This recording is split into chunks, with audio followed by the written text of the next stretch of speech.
대통령은 경제 전시 상황이라며 3차 추경안과 내수 진작 등에서 속도전을 강조했습니다. 3차 추경까지 54조 원이 추정되자 야당은 정부의 과도한 재정 투입을 우려했습니다. 통합당이 김종인 비상대책위원장 임명안을 의결했지만 오는 8월 전당대회 전까지로 임기를 제한했습니다. 김종인 비대위가 무산 위기를 맞았습니다. 민주당의 비례정당인 더불어시민당이 가족 명의를 도용해 재산을 증식한 의혹이 제기된 양정숙 당선인을 제명하고 검찰 고발을 검토하고 있습니다. 시민당은 총선 전에 이미 양 당선인에게 사퇴를 종용했다고 밝혀 제명 시기를 일부러 늦췄다는 논란이 일고 있습니다. 텔레그램 박사방 운영자 조주빈과 공범으로 지목된 육군 병사의 신상이 공개됐습니다. 이름 이원호, 나이는 19살입니다. 트럼프 대통령이 자신은 김정은 위원장의 건강에 관해 잘 알지만 말해줄 순 없다고 했고 태국민 통합당 당선인은 태양절 행사 불참을 근거로 김 위원장이 거동이 어려운 상태라고 주장했습니다. 국내 유명 어학원인 파고다가 강사들을 토익시험 고사장에 배치해 6년 동안 문제를 빼낸 것으로 드러났습니다. 몰래카메라와 녹음기도 동원했습니다.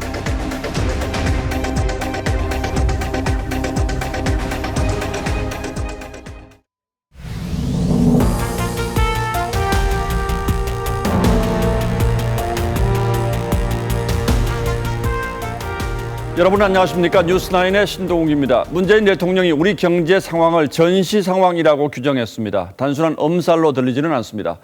지금까지 누적된 어려움뿐 아니라 세계 경제가 언제 회복될지 알 수 없는 상황이어서 앞으로가 더 문제입니다. 대통령은 일단 내수 회복을 위해서 신속한 3차 추경이 필요하다고 강조했습니다. 하지만 언제까지 이 어려움이 지속될지 알 수 없는 상황에서 무작정 추경을 반복하는 데 대한 우려의 목소리도 적지 않습니다. 오늘은 청와대를 취재하는 백대호 기자가 첫 뉴스를 준비했습니다. 문재인 대통령은 코로나 여파로 인한 실물 경제 위기와 고용 충격은 더 심각해질 것이라고 진단했습니다. 마이너스 성장을 한 지난 1분기보다 앞으로가 더 큰 문제라는 진단입니다. 2, 4분기 경제 성장률은 마이너스를 기록한 1, 4분기에 비해서도 더 안 좋은 흐름이 예상됩니다. 그야말로 경제 전시 상황입니다. 문 대통령은 내수 반등을 위한 종합대책과 3차 추경을 속도감 있게 추진하겠다는 의지도 밝혔습니다.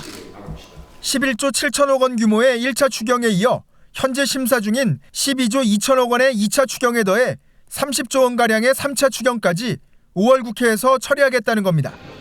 문 대통령은 일자리 창출을 위한 한국판 뉴딜을 국가 프로젝트로 추진하겠다고 밝혔습니다. 이해관계 대립으로 미뤄졌던 대규모 국책 사업도 신속한 추진으로 일자리 창출에 기여할 수 있기를 바랍니다. 야당은 2차 추경안도 적자 국채를 3조 6천억 원 발행해야 하는데 3차 추경은 대부분 적자 국채로 충당하게 된다고 우려했습니다. 미래 세대에 부담이 되는 적자 국채 발행을 최소화하자. 그래서 재정 운영을 원만히 하자. 국가 부도 사태가 난다든지 이런 일이 있어서는 안 되지 않느냐. 2차에 이은 3차 추경안 역시도 당장과 달리 야당에선 세출 구조조정을 통해 재원을 마련해야 한다고 주장할 가능성이 높습니다. TV조선 백대호입니다. 코로나19 사태로 인한 고용시장의 충격도 다시 한번 확인됐습니다. 지난달 1인 이상 사업체 일자리 수가 작년보다 22만 5천 개나 줄었습니다. 일자리 수가 감소한 것은 2009년 통계 작성 시작 이후 처음 있는 일이라고 합니다. 특히 임시 일용직 같은 고용시장 내 약한 고리의 충격이 더 컸습니다. 이어서 신원석 기자가 보도합니다. 직원 4명이 일하던 식당입니다. 코로나19 확산 이후 매출이 60% 급감한 탓에 현재는 1명만 남았습니다. 한 분은 무급 휴직 상태로 지금 돼 있고 두 분은 고용 해지 상태나 다름없습니다. 무거운 마음입니다. 다른 식당들도 종업원을 줄이다 보니 직업소개소에선 구직자가 훨씬 많습니다. 코로나 사태 이후에 구인하고자 하는 업소들이 전화가 안 오기 때문에 구직자들이 20%가 더 늘었다고. 이런 상황은 지난달 정부가 1인 이상 사업체 종사자 수를 조사한 결과에도 그대로 반영됐습니다. 작년 같은 달과 비교해 22만 5천 명이나 줄었는데 통계 작성 이후 첫 감소입니다. 업종별로는 숙박, 음식, 교육 서비스, 예술 스포츠 관련업 등에서 고용 형태별로는 임시 일용직과 특수고용직을 포함한 기타 종사자에서 많이 줄었습니다. 또 규모별로는 300인 미만 사업장에서만 감소했습니다. 3월 경제활동 인구조사의 취업자 수 감소와 함께 코로나19로 인한 고용 충격이 가시화되고 있는 것으로 보입니다. 통상 채용 시즌인 3월은 직장을 구한 입직자 수가 이직자보다 많았지만 이마저도 뒤집혔습니다. 특히 상용 근로자의 경우 기타이직이 작년보다 70%나 급증했는데 정부는 상당수가 무급휴직자일 것으로 분석했습니다. TV조선 신은서입니다. 자, 이렇게 코로나 경제 방역에 막대한 예산을 쏟아붓는 문제에 대해서 반대를 해온 건 야당만이 아니죠. 재정 운영을 책임지고 있는 홍남기 경제부총리가 나라 빚을 과도하게 늘리는 데 대해서는 누구보다 반대해왔습니다. 그 바람에 청와대와 마찰이 있다, 사의를 표명했다 같은 소문이 돌기도 했는데 오늘 국회에서도 홍 부총리의 거취를 둘러싸고 공방이 벌어졌습니다. 본인은 뭐라고 답했는지 김정우 기자의 보도를 보시겠습니다. 홍남기 부총리는 이번 긴급 재난지원금이 일회성이라며 다음에 같은 상황이 와도 전 국민 지급에 반대할 것이라고 했습니다. 그런 상황이 또 온다면 100% 또 지급해야 될 거 아니에요, 그죠? 전 또 거기에 대해서 또 다른 의견을 낼 것 같습니다. 여당의 압박에도 정부 재정 상황을 이유로 소득 하위 70%에 지급해야 한다던 입장을 그대로 고수한 겁니다. 여당에선 당정 사이 이견은 민주적 절차라고 했습니다. 재정 정책에 대한 민주적 절차를 거치는 과정이 아닌가 싶습니다. 야권에선 각자 다른 이유로 자진 사퇴와 해임을 거론했습니다. 그 점 높이 평가합니다. 더 높이 평가받으려면 이번에 사표를 던졌어야 된다고 생각합니다. 전 국민 재난지원금을 줘야 한다는 것이 문재인 정부의 확고한 경제 철학과 비전이라면은 홍 부총리를 해임시켜야 된다고 저는 생각을 합니다. 홍 부총리는 자리에 연연하지 않겠다고 했습니다. 언제든지 공직 수행을 하면서 자리에 연연하지 않겠다는 얘기는 뭐 공개적으로 제가 말씀을 드렸다는 말. 홍남기의 나늘한 표현까지 등장한 당정 간 재난지원금 갈등은 글로벌 경기 침체 속 경제 방역에 있어 어떠한 선택이 옳았는지에 대한 평가를 남겨두게 됐습니다. TV조선 김정우입니다.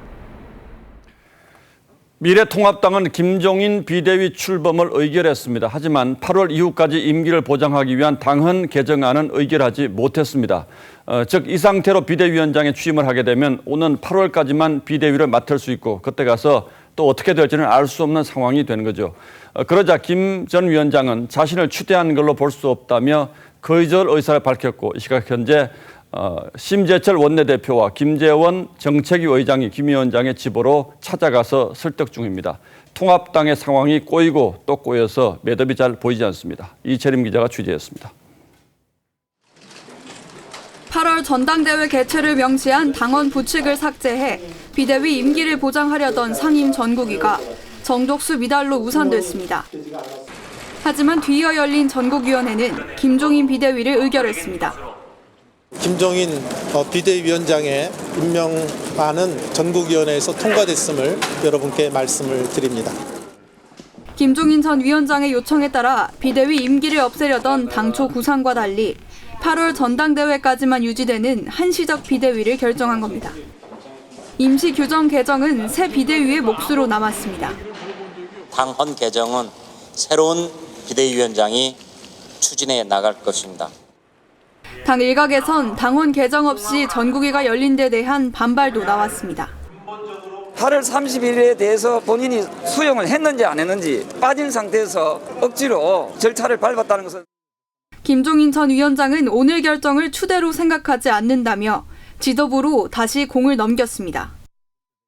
통합당 지도부는 오늘 밤 김 전 위원장 자택을 찾아가 비대위원장 수락을 요청할 계획입니다. 하지만 김 전 위원장이 끝내 거부할 경우 지도부 공백 사태로 이어질 가능성도 있습니다. TV조선 이채리입니다. 김종인 비대위가 이렇게 반쪽 추인밖에 받지 못한 이유는 당권을 노리는 중진 의원들의 집단 반발 움직임 때문이었습니다. 일부 의원들은 임기 규정을 개정하는 상임 전국위원회 의결 정족수가 미달되도록 불참을 권유하는 전화까지 돌리는 것으로 파악됐습니다. 이른바 반김, 중진 의원들이 어제 오늘 어떻게 움직였는지 유병수 기자가 취재했습니다. 개최되지 않는 것으로 의장으로서 선언을 하겠습니다. 김종인 비대위 체제에 반대한 인사들을 보면 당권 주자거나 차기 주자의 측근이라는 공통점이 있습니다.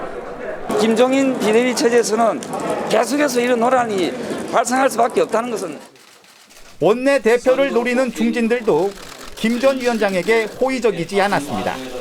당선자 총회에 앞으로 당의 진로라든가 미래라든가 모든 부분은 맡겨라. 그것도 전권을 가지겠다라는 발상 자체가 이거는 굉장히 저는 비민주적이라는 생각이 들고, 통합당 고위 관계자는 홍준표 전 대표가 전화를 걸어 상임 정국이나 전국위를 무산시켜야 한다고 말했다고 전했습니다. 김 전 위원장은 최근 70년대생 경제 대통령 후보를 거론하고 홍 전 대표의 복당에 부정적인 언급도 했습니다.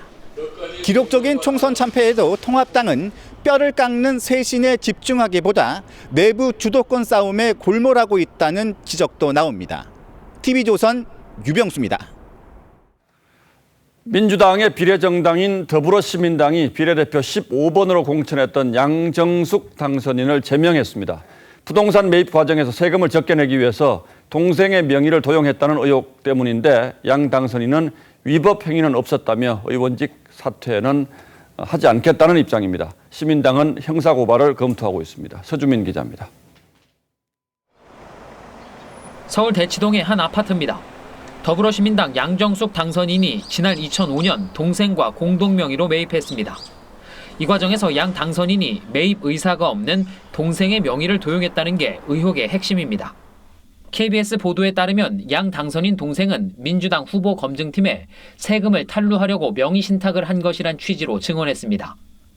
동생은 총선 직전 증언을 번복한 것으로 알려졌지만 다른 부동산 거래에도 비슷한 위법 행위가 있었다는 의혹이 나오며 논란은 가라앉지 않았습니다. 윤리위원회에 출석한 양 당선인은 위법 행위는 없었다고 반박했습니다. 그때 다 증여세 내고 했던 내역들이 다 있습니다. 동생한테 좀 떼서 보내라고 해서 오늘 다 제출했습니다. 하지만 시민당은 소명이 불성실했고 가족끼리 입을 맞춘 정황이 드러났다며 양 당선인을 제명했습니다. 당선인 양정숙에게 당규 제14조 제1항 1호에 근거하여 제명을 의결합니다. 비례대표는 자진 사퇴할 경우 의원직을 잃지만 제명되면 무소속 신분으로 의원직을 유지하게 됩니다. 시민당은 양 당선인이 검증 과정에서 허위 자료를 제출한 의혹, 세금 탈루를 위한 명의 신탁 의혹 등이 있다며 형사 고발하겠다고 밝혔습니다. TV조선 서주민입니다. 그런데 또 한 가지 의문이 있습니다. 국회의원에 출마할 때는 자신의 재산 상황을 낱낱이 밝히고 당이 검증을 합니다. 양 당선인의 경우도 마찬가지 과정을 거쳤고 문제가 일부 드러나서 총선 전에 이미 사퇴 권고가 있었다고 합니다. 그런데 어떻게 된 일인지 출마를 강행했고 당선자 스스로도 그걸로 소명이 된 걸로 믿었다고 합니다. 총선 전에 부실 검증 논란을 피하기 위해서 사실상 방치한 것 아니냐는 비판이 나올 수 있는 대목이죠. 이어서 홍혜영 기자입니다.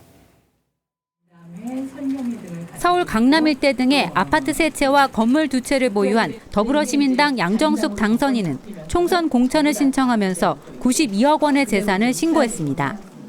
4년 전 민주당 비례대표 공천을 신청할 당시보다 43억 원이 늘어난 금액입니다. 총선 직전인 지난달 초 명의 도용과 세금 탈루 의혹이 제기되자 당 검증팀이 진상조사에 착수했지만 후보직 자진 사퇴 권유 외엔 별다른 조치를 취하지 않았습니다.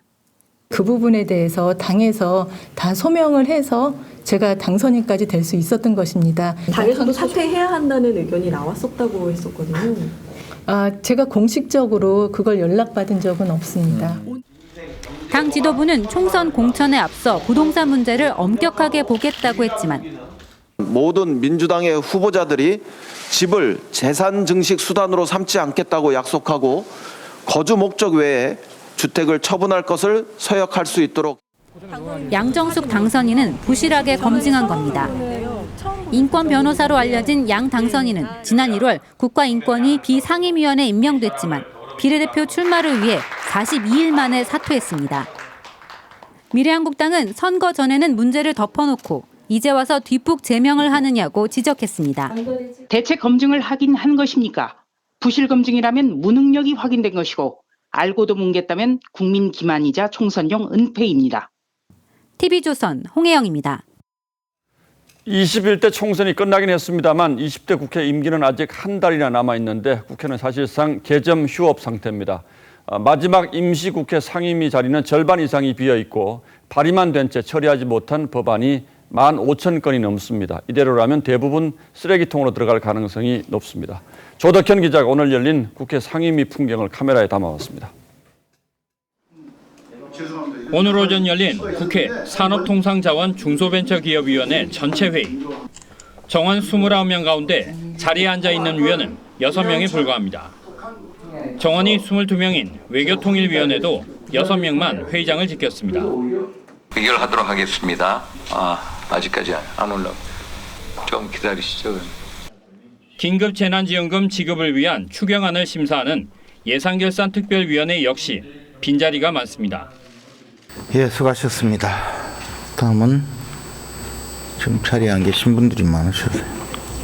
오전 10시쯤부터 시작된 이곳 외통위와 복지위, 환노위, 기재위 이 4곳의 상임위를 회의가 한창이던 11시 반쯤 직접 돌아봤습니다.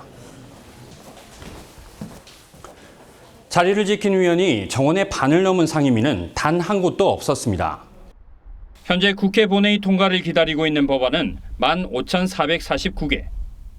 다음 달 29일 20대 임기가 끝나면 자동 폐기됩니다. 역대 국회에서도 총선 이후 임기 종료 전까지 처리한 법안은 17대 74건, 19대 330건에 불과했습니다. 전문가들은 당락과 무관하게 마지막까지 소임을 다해야 한다고 강조했습니다. 남은 기간이라도 의원들이 적극적으로 법안 심의에 임한다면은 그나마 국민들의 어떤 비난이 줄어들 것이고. TV조선 조덕현입니다.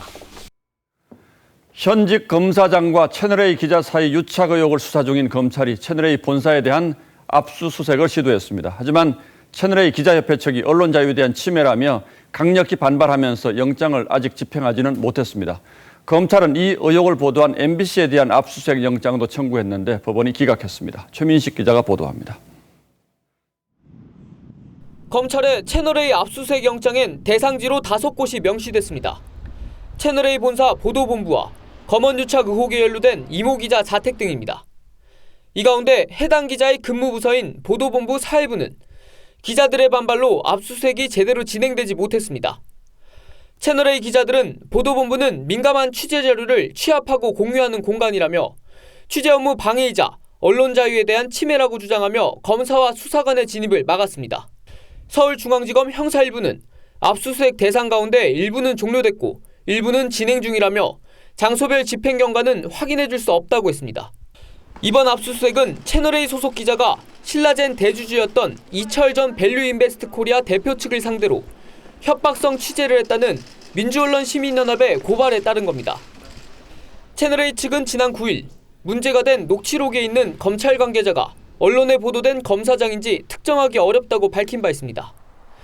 검찰은 검언유착 의혹과 함께 최경원 전 경제부총리의 신라젠 투자 의혹을 보도한 MBC 소속 기자와 보도본부를 상대로 압수수색 영장을 청구했지만 기각된 것으로 파악됐습니다. 최 전 부총리는 MBC와 제보자 지모 씨를 명예훼손 혐의로 고발한 상태입니다. TV조선 최민식입니다. 텔레그램 박사방의 공동 운영자로 알려진 현역 육군 병사 이기야의 신상이 공개됐습니다. 군이 현역병의 신상을 공개한 건 처음인데 올해 19살 난 일병이었습니다. 박재훈 기자가 보도합니다. 이기야는 현역 육군 일병인 19살 이원호였습니다. 육군은 신상공개위원회를 열어 논의한 끝에 이 일병의 사진과 실명을 공개했습니다. 지난주에 국방부에서 관련 규정을 만들어 온 것으로 알고 있고요. 그런 규정에 따라서 저희가 이제 이 신상공개위원회를 개최하는 겁니다. 지난달 25일 박사 조주빈, 지난 16일 붓다 강훈의 신상이 공개된 이후 박사방 관련 3번째 신상 공개입니다. 육군은 이 일병이 텔레그램방 참여자를 모집하고 영상물을 제작 유포하는 데 적극 가담했다며 국민의 알 권리와 범죄 예방 차원에서 신상 공개를 결정했다고 밝혔습니다. 이 일병은 박사방에서 성착취물을 수백 회 유통한 혐의를 받고 있습니다. 특히 지난 3일 군사경찰에 긴급 체포되기 이틀 전까지도 일과 시간이 끝난 이후 휴대폰 등을 이용해 활동을 해온 것으로 알려졌습니다. TV조선 박지훈입니다.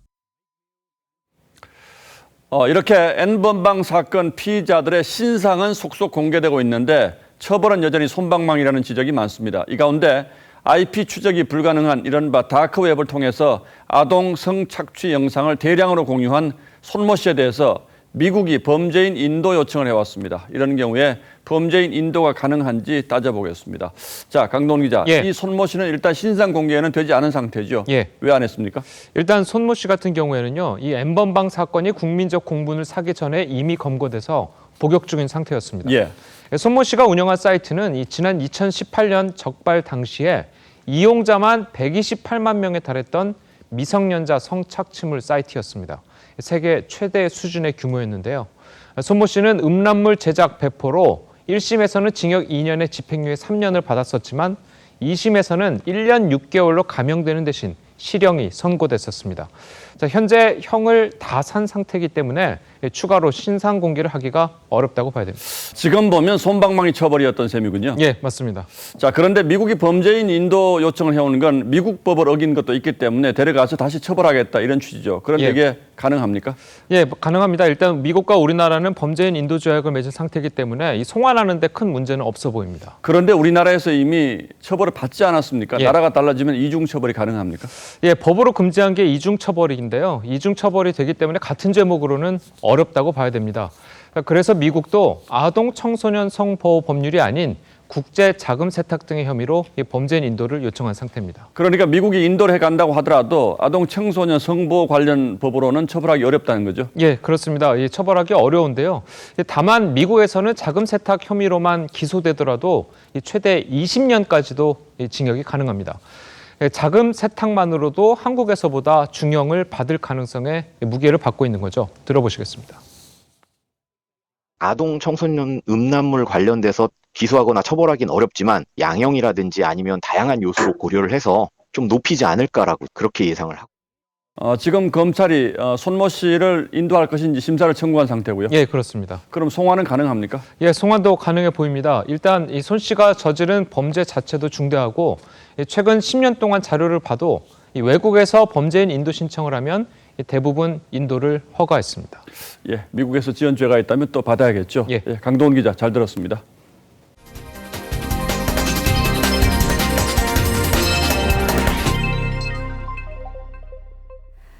서울의 한 빌라에서 할머니와 손자가 숨진 채 발견됐습니다. 이 숨진 지 상당 기간이 지난 것으로 추정되는데 경찰은 타살 가능성을 수사하고 있습니다. 권영석 기자가 취재했습니다. 주택가 골목에 경찰차가 줄지어 서 있고 방호복을 입은 과학수사대 대원들이 바쁘게 움직입니다. 앵콜아저 주제가 없더라고요. 주제없었어. 천백에 방독면 같은 것들을 그런 신발도 비닐하게 싸서 이렇게. 어제 낮 경찰에 실종 신고가 접수됐습니다. 경찰은 실종자들의 주거지인 서울 동작구의 연립주택을 찾았습니다. 경찰이 문을 열고 들어가자 집안에선 시신 두 구가 발견됐습니다. 70대 할머니와 10대 손자로 옷장 안에 비닐에 덮인 상태였습니다. 좀 오래된 것 같겠는데 뭐 하루 이틀 되고 이런 건 아니고 부검결과 나왔어요. 이들은 지난해 가을 이사를 왔는데 주민들은 최근에 두 사람을 보지 못했다고 말했습니다. 좀 장난 어디 가신다고 나가시더라고요. 그걸로 하고 코로나 때문에 어디 가신다고 그러지. 경찰은 타살 가능성에 무게를 두고 가족과 지인들을 상대로 원한이나 채무 관계를 조사하고 있습니다. 경찰은 국과수에 부검을 의뢰했습니다. TV조선 권영석입니다. 국내 유명 어학원이 강사들을 토익시험 고사장에 배치를 해서 6년 동안 문제를 빼낸 것으로 드러났습니다. 이 몰래카메라와 녹음기를 동원했는데 빼낸 문제 덕분에 수험생 사이에서는 이 쪽집게라는 명성을 얻은 걸까요? 윤재민 기자가 취재했습니다. 서울 강남의 파고다 어학원입니다. 이 학원 일부 강사들이 토익 시험 문제를 유출한 혐의로 경찰에 적발됐습니다. 앞서 토익 출제기관인 미국 교육평가원 ETS가 파고다 어학원의 시험 문제 유출 정황을 잡고 지난해 7월 경찰에 고소하면서 수사가 시작됐습니다. 7월 있었던 일이었는데 전두환팀이랑 피안팀이랑 다 미국에 있어가지고. 경찰 수사 결과 이학원 강사 10여 명은 2013년부터 6년 동안 문제를 빼낸 것으로 드러났습니다. 녹음기와 몰래카메라를 숨긴 채 시험장에 들어갔습니다. 이들은 유출한 문제들로 이런 예상 문제집을 만들어 팔거나 강의에 활용했습니다. 경찰은 파고다 어학원 임직원이 강사들에게 이메일을 통해 문제 유출을 지시한 것으로 보고 함께 입건했습니다. 파고다 측은 일부 강사의 일탈이라고 주장합니다. 강사분은 사실 실과이기 때문에요. 경진으로 보시는 거는 아닌 것 같고요. 경찰은 이들에게 저작권법 위반과 업무방해 혐의 등을 적용해 검찰에 넘겼습니다. TV조선 윤재민입니다. 코로나 확산 공포감을 이용해서 입속을 챙긴 사기꾼들이 잇따라 적발됐습니다. KF94라고 적힌 겉봉투를 가짜로 만들어서 불량 마스크 37만 장을 판매한 일당이 붙잡히는가 하면 코로나 잡는 탈취제를 판 업체에도 덜미가 잡혔습니다. 구재영 기자입니다. KF94 포장지에 담긴 마스크가 상자에 가득합니다. 겉보기에 정품과 구분하기 힘들지만 포장지는 위조됐고 안에는 불량 마스크가 들었습니다. 44살 A씨 등 4명은 마스크 품귀 현상을 빚던 지난 2월부터 3월 중순까지 KF94 포장지 인쇄용 동판을 사들여 위조 포장지 85만여 장을 만든 뒤 정품과 생김새만 비슷한 불량 마스크를 담았습니다. 이 가운데 37만 장은 약국과 온라인 쇼핑몰에서 팔렸습니다. 포장 명목으로 장당 200원씩을 산정을 해서 총 37만 장, 즉 7천만 원에서 8천만 원 정도의 수익이 발생한 걸로 지금. 해경이 탈취제 박스가 쌓인 물류창고를 압수수색합니다. 코로나 바이러스 3열 시험에 성공한 탈취제라는 문구가 붙어 있습니다. 하지만 해경 조사 결과 지난 2015년 메르스 파동 당시 사용했던 탈취제를 코로나 확산을 틈타 판매하려고 허위 광고를 한 것으로 드러났습니다. 메르스 3일 시험 결과 시험 성적서를 마치 지금에 있는 것처럼 같이 올려버리니까 제품 성분 갖고 넣어가지고 이게 3일이 된다라고 허위로. 해경은 가짜 탈취제 40만 개, 16억 원어치를 유통하려던 제조업체 대표 B씨를 입건해 조사 중입니다. TV조선 구자영입니다. 아프리카 돼지열병 확산 주범으로 꼽히는 야생 멧돼지를 포획하는 획기적인 기법이 나왔습니다.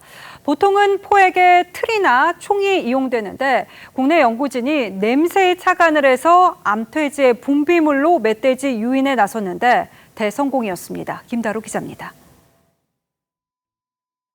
충북 옥천군의 한 산자락입니다. 평소에 멧돼지가 나타나지 않던 곳인데 암컷 분비물을 뿌리자 멧돼지 7마리가 산에서 내려옵니다.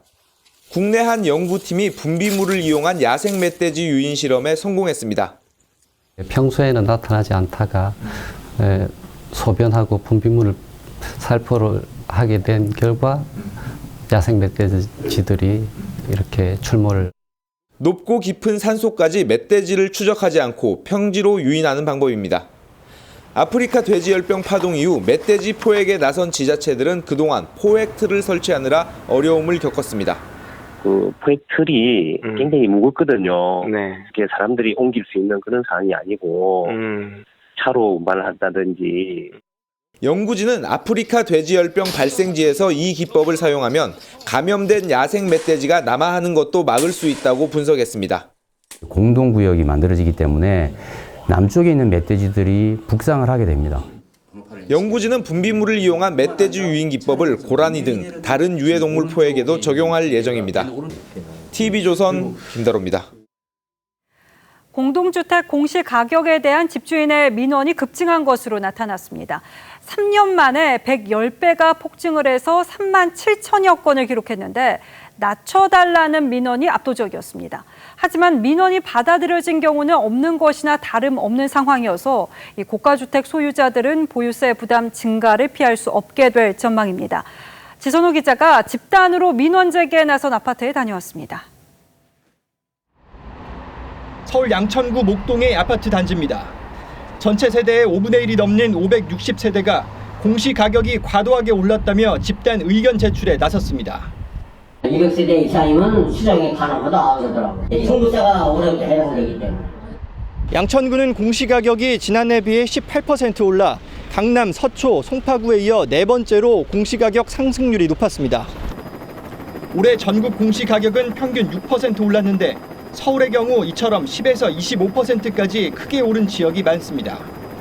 이 때문에 올해 공시가격 의견 제출 건수는 3만 7천여 건으로 지난해보다 30%나 늘었습니다. 3년 전과 비교하면 무려 110배로 폭증한 겁니다. 하지만 의견이 받아들여진 경우는 2.4%에 불과합니다. 20%를 웃돌던 수용률이 대폭 감소한 겁니다. 국토교통부는 사전에 공개된 산정 기준에 따라 엄격히 검토한 결과라고 밝혔습니다. 정부의 공시가격 현실화 방침에 따라서 집값이 크게 하락하지 않는 한 내년도 공시가격이 큰 폭으로 떨어지기는 어려울 것 같습니다. 국토부는 다음 달 29일까지 최종 이의 신청을 받은 뒤 6월 말 공시가격을 확정합니다. TV조선 지선호입니다. 김정은 위원장은 지금 어디에 있는지, 건강 상태는 정말 어떤 건지 전 세계가 지금 한반도 북쪽에서 눈을 떼지 못하고 있습니다만 김 위원장은 보름 가까이 모습을 드러내지 않고 있습니다. 북한 공사 출신 태영호 당선인은 김 위원장이 거동이 불편한 건 분명해 보인다고 했고 트럼프 미국 대통령은 김 위원장이 어떤 상태인지 알고 있다고 말했습니다. 보도에 송지욱 기자입니다. 트럼프 미 대통령은 김정은 위원장 상태를 알고 있지만 말할 수 없다고 밝혔습니다. On Kim Jong-un, I can't tell you exactly. Yes, I do have a very good idea, but I can't talk about it now. 공석에서 관련 언급만 세 번째인데 안다고 답한 건 처음입니다. CNN은 대통령의 김정은 건강 관련 발언이 혼란만 부추긴다고 비판했습니다. 태영호 당선인은 태양절 행사 불참을 근거로 김 위원장이 거동이 어려운 상태라고 주장했습니다. 4월 15일 날 군산기념궁전에 못 나왔다는 그 자체는 스스로 일어설 수 없는 상황이기 때문에 사진 한 장도 남길 수 없는 그런 상황인 거로 판단된다. 미국 매체 폴리티코는 북한 정부 내 특이 동향을 감지하지 못했다면서 사망한 게 아니라 아프거나 의료 처치 후 회복 중일 가능성을 제기했습니다. 북한은 평양에서 사재기가 벌어진다는 워싱턴 포스트 보도를 영상으로 반박했습니다. 상점엔 물건이 모자랍니까? 아닙니다. 그렇지 않습니다. 순환이 빨라서 김현철 통일부 장관은 외통위 현안 보고에서 김 위원장은 정상적으로 국정 수행 중이며 동선은 밝힐 수 없다고 말했습니다. TV조선 송지욱입니다. 오늘로 우리나라에서 코로나19 첫 확진자가 발생한 지 100일이 되는 날입니다. 그동안 1,752명의 확진자가 나왔고 8,800여 명은 완치돼서 격리 해제됐습니다. 그러나 우리는 안타깝게도 246명의 가족, 이웃을 그동안 잃었습니다. 그나마 이 정도로 희생을 막을 수 있었던 건 정말 많은 분들의 노고와 희생, 헌신이 있었기 때문이죠. 의료진, 방역 관계자, 질병관리본부 분들은 물론이고 보이지 않는 곳에서 헌신한 수많은 영웅들이 있어서 대한민국이 방역 모범국으로 전 세계의 찬사를 받을 수 있었습니다. 그러나 아직도 코로나와의 전쟁 일선에서 고생하는 분들이 많습니다. 해외 유입 코로나 차단의 일선 인천공항을 지금부터 연결해 보겠습니다. 자, 송민선 기자. 네, 인천국제공항 제1여객터미널에 나와 있습니다. 자, 인천공항은 여전히 한산하죠? 네, 지금 인천공항에는 사람이 거의 없어서 전반적으로 썰렁한 상황입니다. 오늘 새벽 0시 기준으로 14명의 신규 확진자가 나왔는데요. 이 가운데 12명이 해외 유입 사례였는데 그중 3명이 공항 검역에서 나왔습니다. 지난 1월 20일 우한에서 입국한 중국인 여성이 첫 확진자였는데 꼭 100일이 되는 오늘까지 해외 유입 확진자는 1,056명입니다. 이 가운데 439명이 공항 검역에서 확진됐습니다. 특별 입국 절차가 강화되고 무비자 입국이 중단되면서 해외 입국자가 하루 10만 명대에서 3천 명대로 줄어들어 공항은 썰렁한 모습입니다. 하지만 하루 10명 안팎의 신규 확진자 가운데 절반 이상이 해외 유입 사례입니다. 인천공항 검역소가 24시간 긴장의 끈을 놓지 못하는 이유입니다. 저희가 뚫리면 이제 지역사회에 다시 감염 유행이 다시 온다라는 생각으로 최선을 다해서 매일매일 검역에 임하고 있습니다. 인천공항 검역소는 지금까지 10,000건이 넘는 진단검사를 했는데 아직까지 단 한 명의 직원도 감염되는 일은 없었습니다. 방역수칙을 철저히 지켰기 때문입니다. 방역당국은 국민들에게도 생활 속 거리두기 실천을 거듭 주문했습니다. 항체가 생겨도 방어력이 있다는 근거가 아직 없고 치료제가 나와도 내성이 생길 수 있기 때문에 거리두기가 가장 확실한 방역이라는 겁니다. 지금까지 인천공항에서 TV조선 송민선입니다. 예, 저도 오늘 이 덕분에 배지를 달고 방송을 하고 있습니다만 지금 의료진들에게는 완치자 그리고 일반 시민들의 감사 응원의 편지가 쏟아지고 있다고 합니다. 가슴 찡한 사연도 많습니다. 이유진 기자가 소개하겠습니다. 아기가 어머니 손길 의지해서 살듯 간호사님 손길에 의지해 살았습니다. 감사합니다.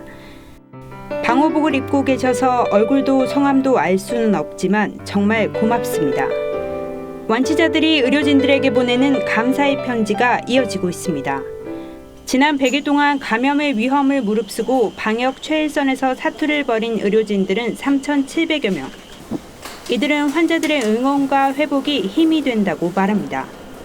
너무 덥고 일단 고글도 앞이 잘 안 보이고 그런 상황이어서 그런 점이 좀 힘든데 환자분들이 이제 너무 고맙다고 해주시고 어떤 환자분이 이제 에크모랑 인공호흡기도 다 떼고 말도 하시고 오히려 저한테 일하는 게 힘들지 않냐고 걱정해 주시는 정도까지.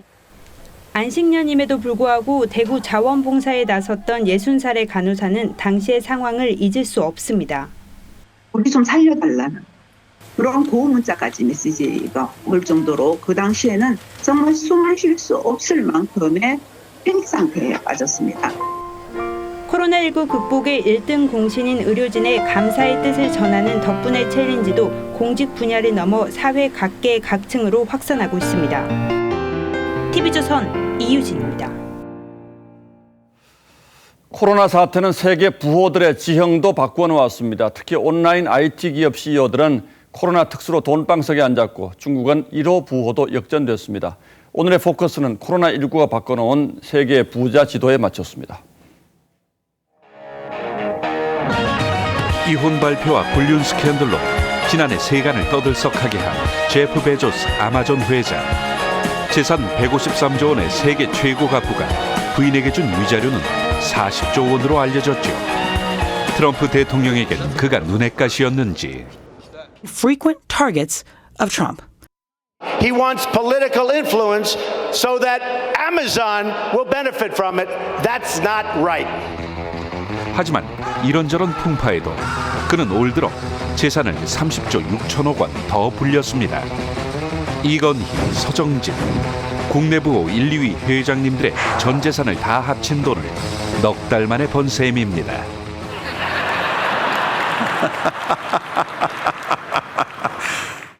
코로나 사태로 온라인 쇼핑이 역사상 초유의 특수를 누리면서 아마존 주가가 올 들어 30%나 뛰었습니다. Movies, music, electronics, toys, and eventually pretty much everything. 베조스 회장의 순자산은 오늘 기준으로 1,440억 달러, 우리 돈 172조 원입니다. 2위 빌 게이츠 회장과 격차를 400억 달러로 벌리며 세계 1위 부자를 더욱 굳혔습니다.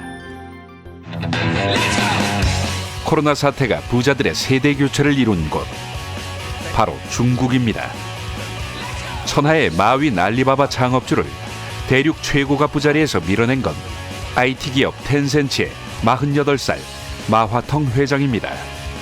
컴퓨터 공학을 전공하고 27살에 창업한 그의 재산은 마윈보다 약 50억 달러 많은 465억 달러.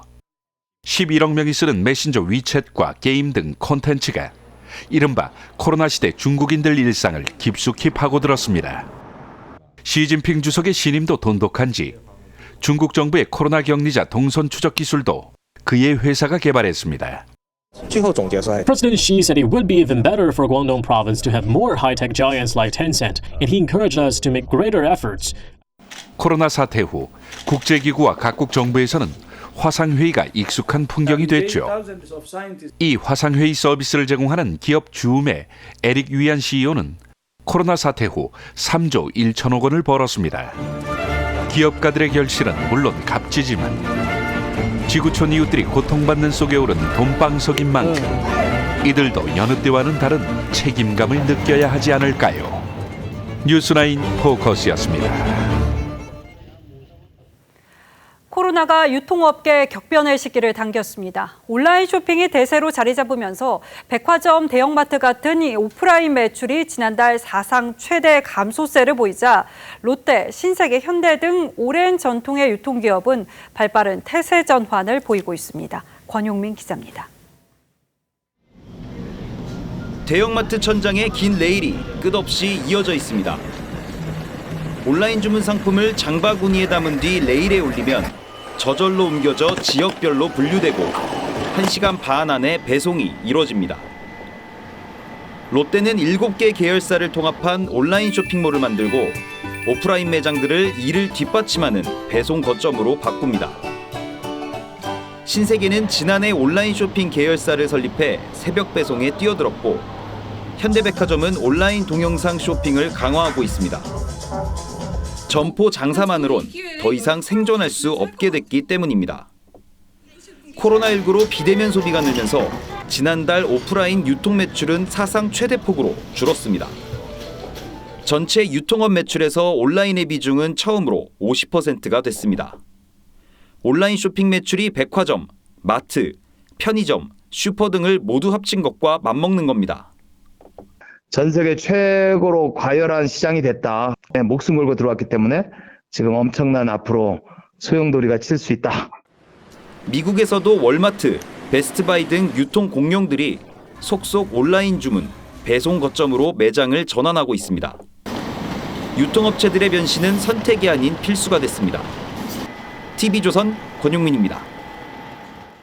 지난해 한국 미술품 사상 경매 최고가를 기록한 김환기의 작품 우주가 공개됐습니다. 이 우주는 추상회화의 정수를 보여주는 작품으로 꼽히는데 감상해 보시죠. 최윤정 기자입니다. 수직으로 긴 두 폭의 캔버스에 빼곡하게 가득 채운 점들이 원을 그리며 확장합니다. 짙푸른 색깔에 무한한 공감각을 느끼게 하는 김환기의 우주입니다. 지난해 11월 홍콩 크리스티 경매에서 132억 원에 낙찰돼 한국 미술품 최고가를 경신한 뒤 처음으로 한국을 찾았습니다. 이 우주 작업은 김환기의 말년의 작품을 대표하는 아주 아름다운 걸작으로 꼽히는 작품입니다. 지난해 작품을 사들인 70대 재미교포의 뜻에 따라 국내에서 일반에 공개된 겁니다. 엔진 대신 꽃으로 장식된 자동차 위에 6대 텔레비전의 전자 이미지들이 빠르게 변합니다. 동방 견문록을 남긴 마르코 폴로의 이름을 딴 백남준의 비디오 아트 작품인데 1993년 베니스 비엔날레에서 황금사자상을 거머쥐었습니다. 소의 모습을 역동적으로 그린 유화 황소를 비롯해 통영 앞바다 등 이중섭의 작품 3점도 공개됩니다. 천경자 박수근, 이우환 등 우리나라 대표 작가 40명의 작품 70여 점을 공개해 한국 근현대 미술사를 조망할 수 있는 이번 전시는 다음 달 12일부터 시작됩니다. TV조선 최윤정입니다.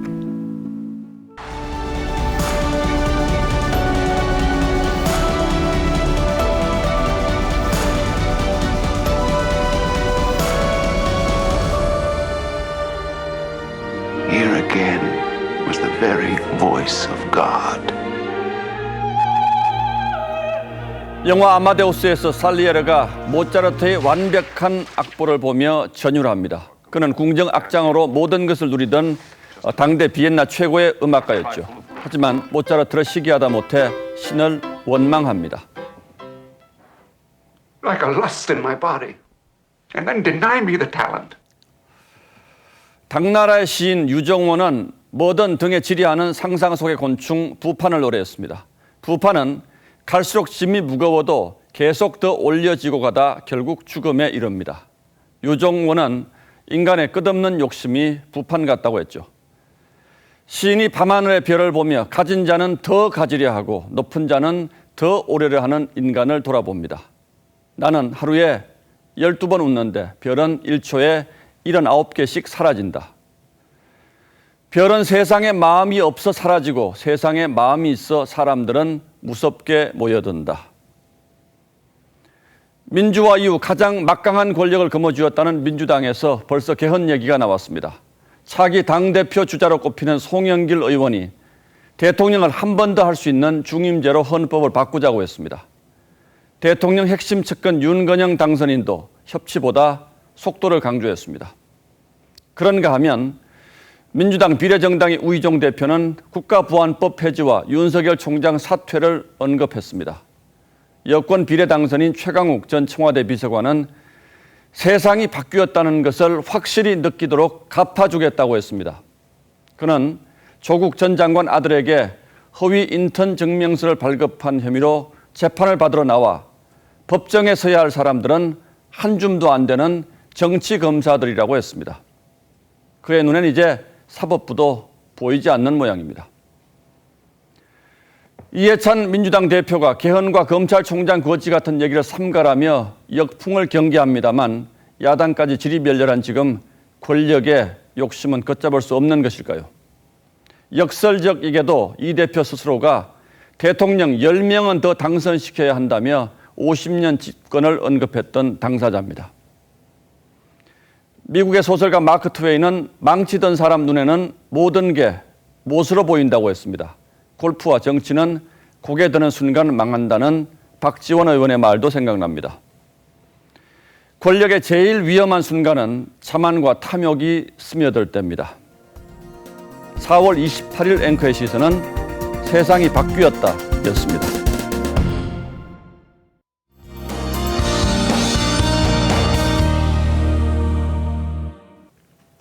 내일은 오전과 오후 날씨가 사뭇 다르겠습니다.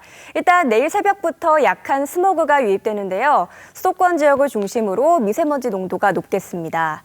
다른 지역에서는 짙은 안개를 조심하셔야겠는데요. 심한 곳은 200m의 앞도 보기 힘들겠습니다. 그래도 오후에는 안개와 미세먼지가 걷히고 맑은 하늘이 드러나겠습니다. 봄 햇살이 내리쬐면서 오늘보다 따뜻할 텐데요. 자세한 지역별 기온 살펴보겠습니다. 서울은 내일 21도까지 오르겠고요. 충청 이남 지역은 꽤 더운 곳도 있겠습니다. 대구의 수은주가 26도까지 오르겠습니다. 내일도 건조한 날씨가 이어지는 가운데 전국 대부분 지역에 특보가 내려져 있는데요. 문제는 다음 주 초반까지도 비 소식이 거의 없다는 겁니다. 계속해서 화재 조심하셔야겠습니다. 날씨였습니다. 4월 28일 뉴스9는 여기서 모두 마치겠습니다. 시청해주신 여러분 고맙습니다.